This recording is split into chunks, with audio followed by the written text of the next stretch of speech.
I'm Judy Shaw for NYSE Floor Talk. Joining me today is Lew Sherr. He is the CEO of the United States Tennis Association. Lew, it is fabulous to see you. It's been a few years. It's great to see you as well, and thanks for having me today. Oh, of course. Wonderful to have you, Lew. Now, Lew, you have visited the NYSE in previous years, and you've rung the bell. But when you were here, you were the Chief Revenue Officer. And now, just this past spring, you became the CEO. So now tell me, what's your initial approach to the role, and what's your vision of success? Thank you. Yes, I've been with the organization for 12 years, and I'm incredibly privileged to have this opportunity now to lead the organization. At the end of the day, we exist to grow the sport of tennis. Our mission is to support the game, make sure the game looks like America, but it's also to promote the health and wellness benefits of our sport, right? Tennis is the ideal sport for a healthy, active lifestyle. It's been proven to demonstrate health benefits, mental and physical, and contribute to longevity better than almost any other sport that we can think of. And so for me to have an opportunity now to help focus on how we grow the game and improve the quality of life for individuals that play and our country is quite exciting. And it's a departure from the prior role, which was more focused on the commercial aspects of the business, but the same principles apply. We're keen to engage more players, make sure tennis looks like America, and make our resources available to anyone who's delivering the sport at the grassroots level. Now, Lew, there was some big news from Serena Williams recently. She is going to be transitioning from the game after the US Open.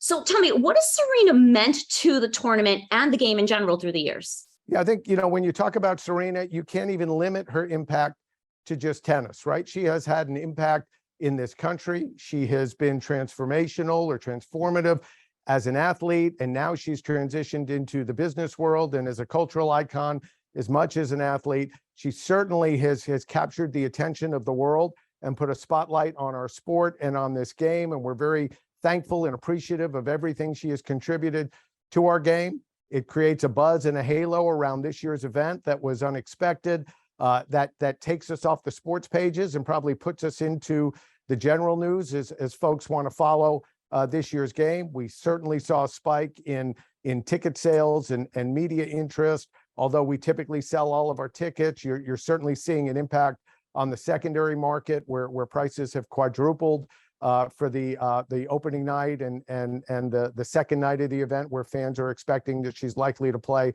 in one of those. But she's an icon. She's an icon on a global scale. We're privileged to have the opportunity to present her here to fans around the world at the US Open.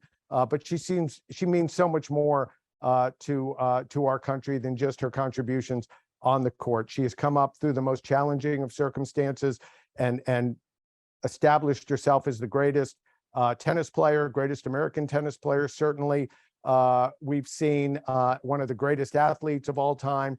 And now she has transformed into someone that I think inspires anyone who might want to achieve excellence in their lifetime. Oh, yes, I definitely agree with you there, Lew. So now, Lew, let's talk about the pandemic. It definitely changed the way we enjoyed the US Open over the past couple of years. But this year, you're back to normal, which is exciting news. So tell me, what are some of the new things we'll see in 2022? And what do you see as the main drivers of business? Yeah, we are thrilled to be back to normal, if you will, back to the future, however you want to reference it. The US Open is unique. It's a sporting event that is so much larger than just what's happening on the courts. Our fans are typically here for 8 hours. Half of that time is spent watching the competition. The other half of that time is enjoying a festival atmosphere. You might even liken us to a food and wine festival if you wanted to. Their time is spent enjoying the grounds, shopping, dining, drinking, people watching. It's so much bigger than what's happening on the court. And to be able to return to that now without the COVID restrictions. And one of the big elements that we're bringing back, which we launched in 2019, is Fan Week. And Fan Week for us creates a 3-week festival for the US Open. That first week, which begins now, is going to include all of the top players in the world that are here practicing. We have the qualifying tournament going on, but there's so much more happening on the grounds. We have a concert featuring Joe Jonas and dance. We have a Legends exhibition match coming up with Andy Roddick and Kim Clijsters headlining. We have a huge humanitarian fundraising event, Tennis Place for Peace, that will feature the top stars in the country coming out to help generate humanitarian assistance for Ukraine. We have a culinary event. So it gives us an opportunity to put a spotlight on all of those things that make the US Open so fantastic.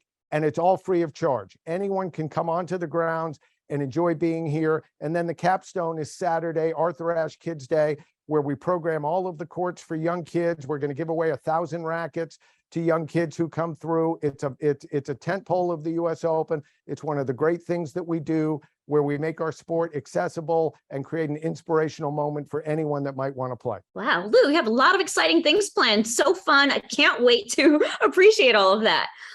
So Lew, I want to end and want to ask you, last month, when the US Open player entry lists were revealed, we learned that Novak Djokovic, by rule, was automatically placed on that list based on his ranking.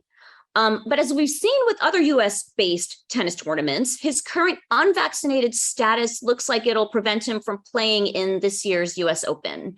What's the process the US Open follows here as the tournament nears? Novak Djokovic is a great champion in our sport.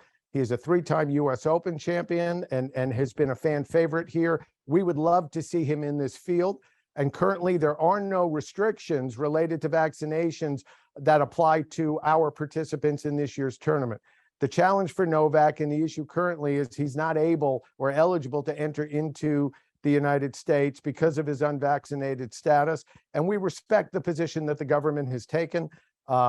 We certainly would love to see him here in the field, but at the same time, we understand that those decisions are bigger than just our event or a single athlete. They have applications to people throughout our country in different circumstances. And so we need to respect the position that the government has taken, despite the fact that we would love to see him here as part of the field. Exciting moment. Looking forward to the US Open. It's been wonderful to talk with you. Thank you so much for joining me on Floor Talk. Judy, thanks for having me. And we look forward to seeing you out here during the US Open.